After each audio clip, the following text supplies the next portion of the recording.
আমরা 21শে জানুয়ারি পার্টির প্রতিষ্ঠা দিবস অবশ্যই পালন করব।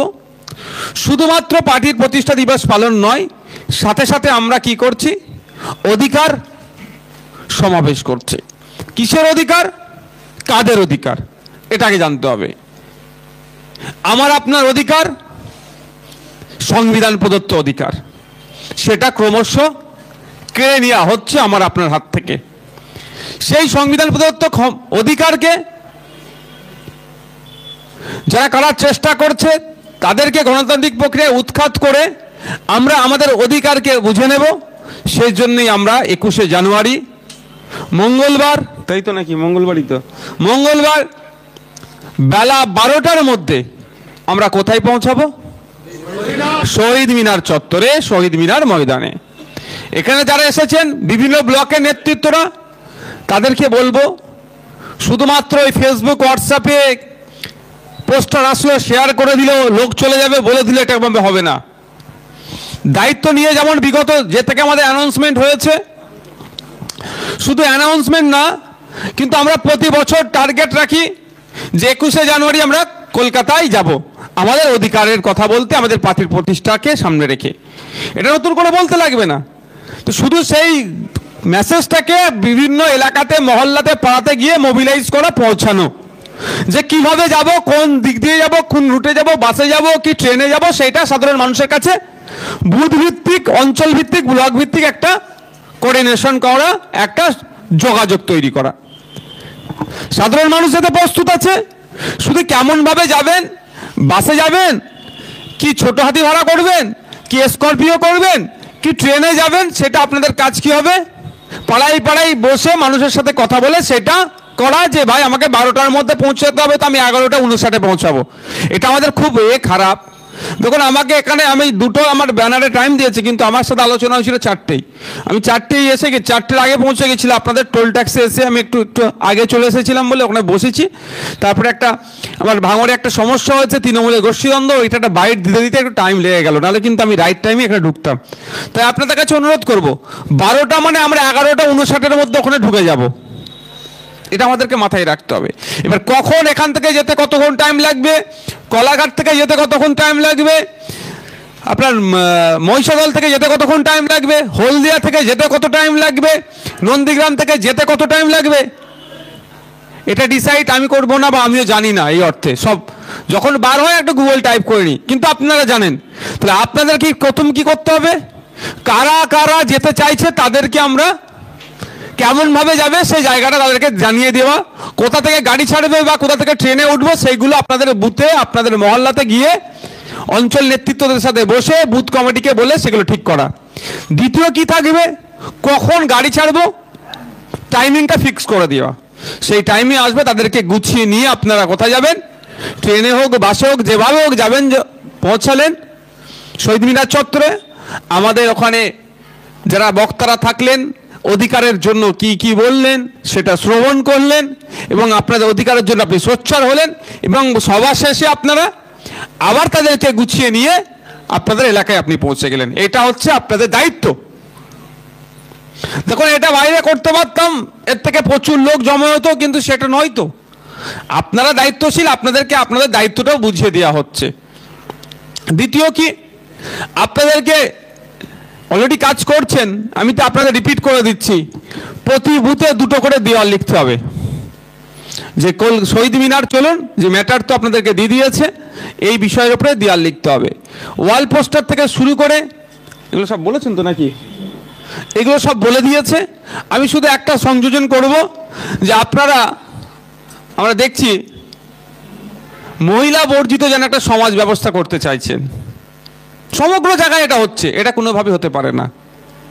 আর এটা তো রাজনীতির একটা মঞ্চ, আমরা তো রাজনীতির দল। আমরাও যদি মহিলা বর্জনের কথা বলি, সত্যি আমাদের খারাপ লাগবে। যদি ভোটের নিরিখে যাই, 49%-এর কাছাকাছি কিন্তু মহিলা আছে, তাদের ভোটটা পছন্দ লাগবে, তাদেরকে তাদের অগ্রগতি হোক, এটা কেন পছন্দ হবে না, 1 নম্বর কথা।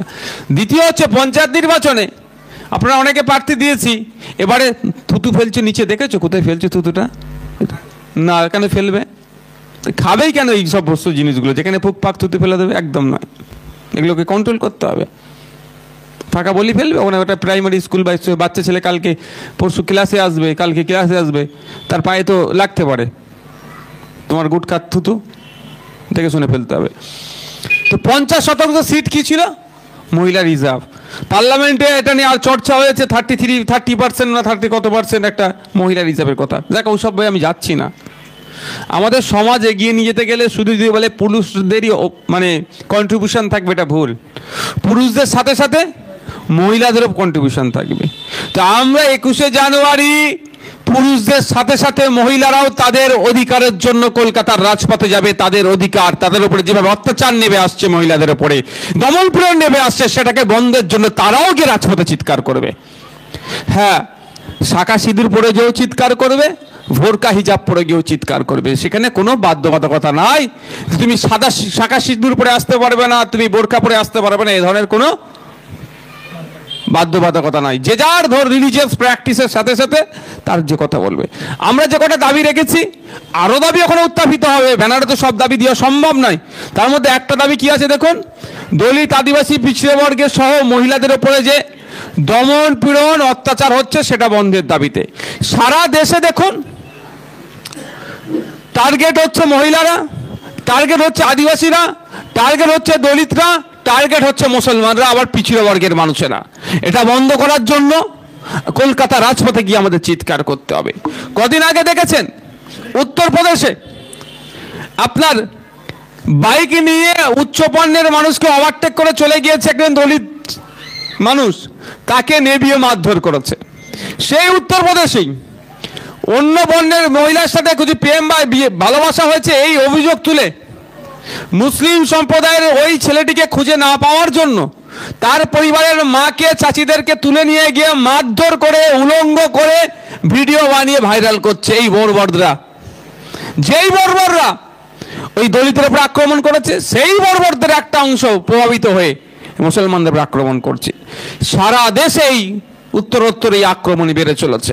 মণিপুরে যেভাবে আদিবাসীদেরকে উলঙ্গ করে রাস্তায় হাঁটিয়েছে, ঠিক উত্তরপ্রদেশে মুসলমানদেরকে উলঙ্গ করে, ওই ধরনের মহিলাদেরকে উলঙ্গ করে করছে। এগুলো বন্ধ হওয়া দরকার। বন্ধ তখনই হবে যখন ঐক্যবদ্ধভাবে চিৎকার হবে। তাই আপনাদের বলবো, আপনারা আপনাদের পার্শ্ববর্তী এলাকায় প্রতিবেশী যারা আছেন, ভিন্ন জাত ধর্ম যাই আছে না কেন, তাদেরকে নিয়ে কলকাতা রাজপথে আসুন। যে অধিকারের লড়াইয়ে আমাদেরকে যুক্ত হতে হবে। অধিকার শুধু মুসলমানদের অধিকারের কথা বলেনি, বা শুধু দলিত আদিবাসীদের অধিকারের কথা বলেনি, মানুষের অধিকারের কথা বলছে।